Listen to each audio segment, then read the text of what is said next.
میں نے مینیجر سے پوچھا، یہ اس وجہ سے پریشان ہو رہی ہیں کہ کاغذات محفوظ تو رہیں گے، کوئی اور تو نہیں دیکھے گا؟ تو اس نے کہا نہیں، ایسی کوئی بات نہیں ہے، یہ کاغذات ہم اپنے ہیڈ آفس بھیجیں گے۔ اس کے بعد مینیجر نے خود ہی رسید بھر کر بینک ڈرافٹ میرے اکاؤنٹ میں جمع کر لیا۔ اس کے بعد مینیجر نے ہمیں کولڈ ڈرنک بھی پلائی۔ میں نے کہا، اگر کچھ پیسے نکلوانے ہوں۔ میں نے کہا، آپ نے جتنے پیسے بھی نکلوانے ہیں آپ نے سیدھا میرے پاس آنا ہے۔ میں نے کہا ٹھیک ہے۔ اس کے بعد ہم بینک سے باہر آ گئے اور باجی عارفہ کے گھر چلے گئے، جو زیادہ دور نہیں تھا۔ گھر پہنچتے پہنچتے ہمیں تقریباً 1 بج چکا تھا۔ خالہ نے کہا، تھوڑی دیر آرام کر لو، پھر پراپرٹی ڈیلر کے پاس چلے جانا۔ میں نے کہا، ہاں خالہ، میں نہا لیتا ہوں، کیونکہ گاؤں کی مٹی سے میرا برا حال ہو گیا ہے۔ خالہ بولی، ٹھیک ہے، تم نہا لو، پھر جب تم چلے جاؤ گے تو میں بھی نہا لوں گی۔ میں واش روم میں جانے لگا تو خالہ بولی، ندیم، کیا یہی کپڑے پہنو گے؟ میں نے کہا، نہیں خالہ، بیٹھک میں میری الماری ہے، اس الماری میں استری ہوئے کپڑے لٹکے ہوئے ہیں۔ خالہ مسکرا کر بولی، لگتا ہے عارفہ تمہارا بہت خیال رکھتی ہے۔ میں نے مسکرا کر کہا، خالہ، آپ کی بات ٹھیک ہے۔ باجی عارفہ نے گاؤں جانے سے پہلے میرے جتنے بھی کپڑے تھے سب استری کر دیے تھے۔ اب میں جب بھی یہاں آتا ہوں اور مجھے ضرورت پڑتی ہے تو میں الماری سے نکال کر پہن لیتا ہوں۔ خالہ میرے پاس آئی اور بولی، ندیم، ایک بات پوچھوں؟ میں نے کہا، جی خالہ، پوچھیں۔ تو خالہ شرما کر بولی، کیا عارفہ مجھ سے بھی زیادہ پیار کرتی ہے؟ میں نے خالہ کو ان کے کندھوں سے پکڑا اور دیوار کے ساتھ لگا دیا اور ان کی آنکھوں میں دیکھا تو خالہ کی آنکھوں میں لگا کاجل مجھے پاگل کر رہا تھا۔ ان کی آنکھیں بالکل ہرنی کی طرح لگ رہی تھیں۔ میں نے کہا، نرگس، تم جانتی ہو مجھے محبت کرنا ہی تم نے سکھایا ہے۔ میں تو کچھ بھی نہیں جانتا تھا۔ میری پہلی محبت، میرا پہلا عشق، میرا پہلا پیار صرف تم ہو نرگس۔ میں تم سے بڑھ کر کسی سے بھی محبت نہیں کر سکتا۔ تمہارا مجھ پر سب سے پہلے حق ہے۔ اگر تم کہو تو میں کسی سے شادی نہیں کروں گا، صرف ہمیشہ تمہارے ساتھ رہوں گا۔ میری باتیں سن کر خالہ کی آنکھیں آنسوؤں سے بھر گئیں۔ میں نے خالہ کی آنکھوں کو صاف کیا اور کہا، اتنی پیاری آنکھوں میں آنسو اچھے نہیں لگتے۔ میں نے کہا، خالہ، یہ بات آپ اپنے دل سے نکال دیں کہ میں آپ سے زیادہ کسی اور سے محبت کر سکتا ہوں۔ یہ کہہ کر میں نے خالہ کو اپنے ساتھ لگا لیا۔ ہم دونوں ایک دوسرے کی دل کی دھڑکن سن سکتے تھے۔ پھر خالہ بولی، اچھا نہا لو، تمہیں دیر ہو رہی ہے۔ پھر میں نہانے چلا گیا۔ کچھ دیر کے بعد میں نے دروازے پر دستک دی، کیونکہ میں ٹاول نہیں لے کر گیا تھا، اور میں جان بوجھ کر نہیں لے کر گیا تھا۔ خالہ دروازے کے پاس آئیں اور بولی، ندیم کیا کہہ رہے ہو؟ میں نے کہا، مجھے ٹاول پکڑا دیں۔ جیسے ہی خالہ نے ٹاول پکڑانے کے لیے اپنا ہاتھ آگے بڑھایا تو میں نے دروازہ کھول کر ان کو بھی اندر کھینچ لیا۔ اندر شاور چل رہا تھا۔ خالہ بولی، ندیم کیا کر رہے ہو؟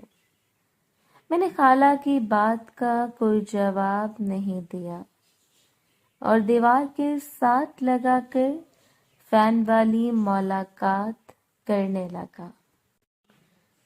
خالہ مسکرا کر بولی، تم نے یہ گھر اسی لیے رکھا ہوا ہے؟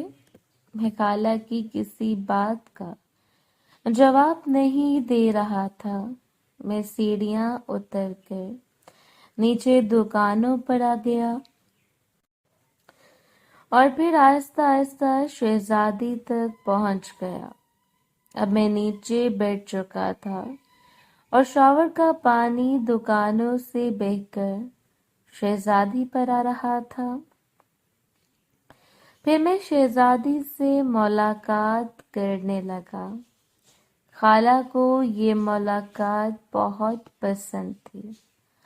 مجھے اب بھی اچھی طرح یاد ہے جب پہلی بار میں نے چھت پر خالہ سے یہ ملاقات کی تھی تو پہلے خالہ کو بہت برا لگا تھا، لیکن ایک دو دفعہ کے بعد خالہ مامی شازیہ کی طرح مجھے یہ ملاقات کرنے کو کہتی۔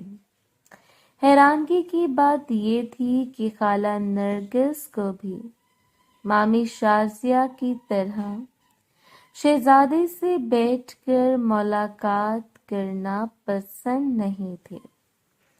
میں شہزادی سے ملاقات کر رہا تھا کہ شہزادی کی ملاقات کا وقت ختم ہو گیا۔ جب میں شہزادی سے ملاقات کر رہا تھا تو خالہ مجھے بول رہی تھی کہ ندیم مجھے مت چھوڑنا، میں ہمیشہ تمہارے ساتھ رہنا چاہتی ہوں۔ شہزادی کے بعد میں نے خالہ کا رخ دوسری طرف کیا اور پری سے ملاقات کرنے لگا۔ خالہ بولی، ندیم پری سے ملاقات کرنا ضروری ہے۔ میں نے کہا، خالہ کیا آپ کو اچھا نہیں لگ رہا؟ تو خالہ میری بات سن کر بولی، اچھا تو بہت لگ رہا ہے۔ کافی دیر تک میں پری سے ملاقات کرتا رہا، پھر میں اٹھ کر کھڑا ہو گیا اور شہزادہ اور شہزادی ملاقات کرنے لگے، جو کہ کافی دیر تک چلتی رہی۔ اس کے بعد ہم باہر آ گئے۔ میں اور خالہ میرے کمرے یعنی بیٹھک میں آئے تھے۔ بیڈ پر بیٹھ کر خالہ بولی، ندیم میں نے تمہارے جانے کے بعد نہانا تھا۔ تو میں خالہ کی بات سن کر مسکرانے لگا۔ خالہ بولی، لیکن تم نے مجھے موقع ہی نہیں دیا۔ میں نے خالہ کو پکڑ کر اپنے ساتھ لگا لیا اور کہا، نرگس کیا تمہیں اچھا نہیں لگا؟ تو خالہ میری بات سن کر شرما گئیں۔ پھر ہم کافی دیر ایسے ہی لیٹ کر باتیں کرتے رہے۔ جیسے ہی 3 بجے تو میں نے خالہ سے کہا، ٹھیک ہے اب میں چلتا ہوں۔ خالہ بولی، ندیم مجھے کچھ پکانے کے لیے لا دیتے کہ میں تمہارے آنے تک پکا لیتی۔ میں نے کہا خالہ آپ کیوں ٹینشن لیتی ہیں، آپ تیاری رکھیں، ہم رات کو ڈنر کرنے جائیں گے۔ تو خالہ میری بات سن کر بولی جناب کس خوشی میں اب رات کو ڈنر کرنے جائیں گے؟ میں نے کہا جو خوشی آپ نے دوپہر کو مجھے دی تھی اس خوشی میں ہم ڈنر کرنے جائیں گے۔ تو خالہ بولی ندیم بہت تیز ہو گئے ہو۔ میں نے کہا آپ نے ایک کام کرنا ہے۔ خالہ بولی کیسا کام؟ میں نے کہا آپ نے شرٹ اور ساتھ پٹیالہ شلوار پہننی ہے اور بالکل پنجابی اسٹائل میں تیار ہونا ہے۔ تو خالہ بولی جو حکم میری جان کا۔ پھر میں نے اپنی موٹر سائیکل باہر نکالی اور خالہ سے دروازہ بند کرنے کو کہا اور کہا کہ کوئی بھی آ کے دروازے پر دستک دے تو آپ نے دروازہ نہیں کھولنا، میرے پاس دروازے کی چابی ہے، یا اگر میں آپ کو آواز دوں تو تب دروازہ کھولنا ہے، اس کے علاوہ آپ نے دروازہ نہیں کھولنا۔ خالہ بولی ٹھیک ہے۔ اس کے بعد میں سیدھا پراپرٹی والے چچا کے پاس گیا تو وہ خوش ہو کر مجھ سے ملے اور چائے منگوا لے۔ میں نے کہا چچا آپ اس پراپرٹی کو، میں نے کہا چچا آپ اس پارٹی کو بلا لیں جنہیں ہمیں دکانیں بیچنی ہیں۔ چچا بولے وہ تو کب سے آئے ہوئے ہیں، میں بھی بلاتا ہوں، اور چچا نے اپنے پاس پڑے ٹیلی فون سے ان کو ٹیلی فون کر دیا۔ چچا نے کہا کہ وہ تھوڑی دیر تک آتے ہیں۔ چچا بولے ندیم تم نے پھر اس حویلی کے بارے میں کیا سوچا؟ میں نے کہا چچا میں نے پیسوں کا بندوبست کر لیا ہے، یہ ڈیل فائنل کرنے کے بعد ہم وہ دیکھنے جاتے ہیں، اگر پسند آ جاتی ہے تو ہم اس کا سودا آج ہی کر لیں گے۔ میں نے کہا پیسے بینک میں پڑے ہوئے ہیں، شام تک بینک بند ہو جائیں گے تو ہم ایسا کریں گے اگر وہ ہمیں پسند آ جاتے ہیں تو ہم اس کا ٹوکن آج کر دیں گے اور باقی پیمنٹ صبح کر دیں گے۔ تو چچا بولے ٹھیک ہے۔ اس کے بعد ہم باتیں ہی کر رہے تھے کہ وہ پارٹی جن کو ہم نے اپنی دکانیں بیچنی تھی وہ آ گئی۔ ان سے سلام دعا کے بعد ہم نے اپنی دکانوں کا سودا کیا اور ان سے پیمنٹ بھی لے لی۔ اس دوران میں نے ٹائم دیکھا تو 5 بج رہے تھے۔ میں نے کہا چچا بہت دیر ہو رہی ہے۔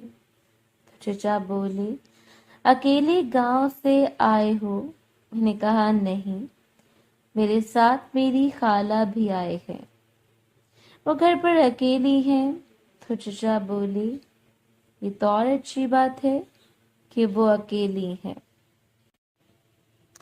تو چچا بولے یہ تو اچھی بات نہیں ہے کہ وہ اکیلی ہیں۔ میں نے کہا چلو آؤ حویلی دیکھنے چلتے ہیں۔ میں اور چچا موٹر سائیکل پر بیٹھ کر حویلی دیکھنے نکل گئے جو کہ شہر کے بیچوں بیچ تھی۔ حویلی کے آگے بہت ہی کھلا روڈ تھا۔ یہ شہر کا ایک پوش علاقہ تھا، لیکن اچھی بات یہ تھی کہ اس حویلی سے کچھ فاصلے پر شہر کا مین بازار تھا جہاں پر ہم شاپنگ وغیرہ کرنے بھی آتے تھے۔ یہ حویلی بہت پرانی اور بہت مضبوط بنی ہوئی تھی، لیکن مسئلہ یہ تھا کہ کافی عرصے سے